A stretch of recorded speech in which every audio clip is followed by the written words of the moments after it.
All right, today we're going to talk about a guy who didn't just build a business empire. He pretty much rewrote the entire rulebook for a whole country to do it. This is the incredible story of Dhirubhai Ambani, the founder of Reliance Industries, and truly one of India's most powerful and controversial tycoons. I mean, just let that quote sink in for a second. That's from a senior Indian lawyer. It perfectly sets up the big question we're tackling today. How in the world did one man, starting with basically nothing, become so powerful that people saw him as a threat to the entire system? To even begin to understand that, you have to see his power on full display. So picture this. The year is 1991. India, as a country, is teetering on the edge of economic collapse, totally bogged down by bureaucracy. But right in the middle of Bombay, one man is sending a completely different signal. Dhirubhai Ambani is throwing a wedding for his son, Anil. And let me tell you, this was not your average wedding. This slide just nails the unbelievable contrast of Ambani's entire life story. He started out in this tiny, two-room stone house in a small village. And here he was, hosting 24,000 people in a football stadium. This was way more than just a party. It was a straight-up declaration of power. It was a symbol of a new, bold India trying to break free. So, how did he make that leap? Well, it all started in a busy port city, far from home. As a teenager, Dhirubhai just knew his small hometown wasn't going to cut it. So he moved to Aden, which was a British colony in Yemen, to find work. And it turns out, Aden was the perfect training ground for someone like him. I mean, you can forget your rule books. Aden was a freewheeling, money-obsessed port. It was a place where thinking on your feet and having a sharp eye for an opportunity were the most valuable things you could possibly have. And it just so happened that young Dhirubhai had both, in spades. And this is where we see his pure genius in action for the very first time.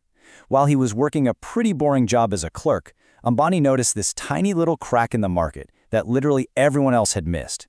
The actual silver in Yemen's currency, the rial, was worth more than the coin's exchange rate. So what did he do? He started buying them all up, melting them down into silver bars, and selling the bullion to dealers in London. It was brilliant, pure arbitrage, and it was his first real taste of success. And in his own words, the margins weren't huge, but it was basically free money. Money for jam, as he put it. This right here was his core philosophy. He saw an opportunity, and he grabbed it with both hands. This mindset would define his entire career. You know, the people working right alongside him, they saw it plain as day. This guy was not destined to be a clerk punching a clock. He was a risk taker, an opportunist, a born businessman just waiting for his shot. And that shot came when he finally moved back to India. So in 1958, Ambani returns to Bombay with just a few $1,000s to his name. He starts this tiny trading business, Reliance Commercial Corp., out of a 350-square-foot office. I'm talking one table, 3 chairs, that's it. But his ambition, that was anything but small. Now, he went into business with his cousin, but they were polar opposites. Ambani played it safe, always. Ambani, he believed in betting big. Things came to a head when Ambani wanted to buy up a huge stockpile of yarn, betting the price would skyrocket. Ambani got cold feet. So what does Ambani do? He secretly sells the whole stockpile to himself. Weeks later, the price shot up, he made a killing, and yeah, that partnership was over. While everyone else was tiptoeing around, Ambani was taking these huge, terrifying risks that paid off like crazy. His business wasn't just trading. As one of his old colleagues so vividly put it, it was like catching live serpents. Okay, so now with his own style established, Ambani makes another genius move.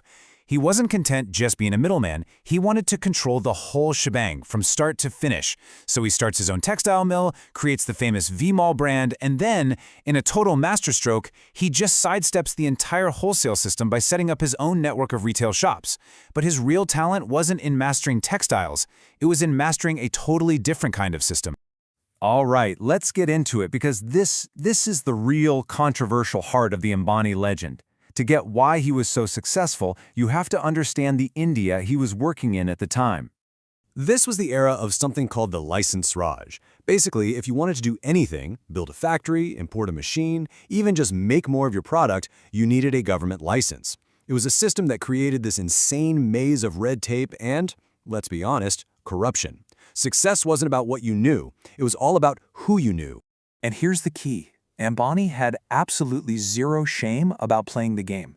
He famously said he'd salaam, or bow down, to anyone, from the guy at the front door all the way up to the prime minister's office, if it got him what he needed. He built this incredible network of influence and then used it to turn the system's own rules back on itself. So check this out. How do you use this broken system to make an absolute fortune? Well, it all centered on a government program that was supposed to encourage exports. Okay, so this slide breaks down this totally brilliant and, yeah, pretty shady loophole he found. Ambani would export cheap fabric at crazy inflated prices, often to fake buyers. He'd even use his own money, funneled overseas, to pay for these so-called sales. But the profit from the sale wasn't the point.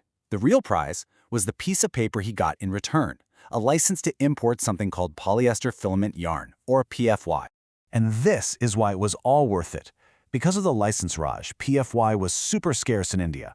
The price you could sell it for domestically was over 600% higher than what you paid for it internationally. The profit was so insane it didn't even matter if the exported fabric was just dumped in the ocean. He had literally created his own personal money printing machine, all thanks to a government program. Now, this kind of aggressive, system-bending approach built one of the biggest companies in India.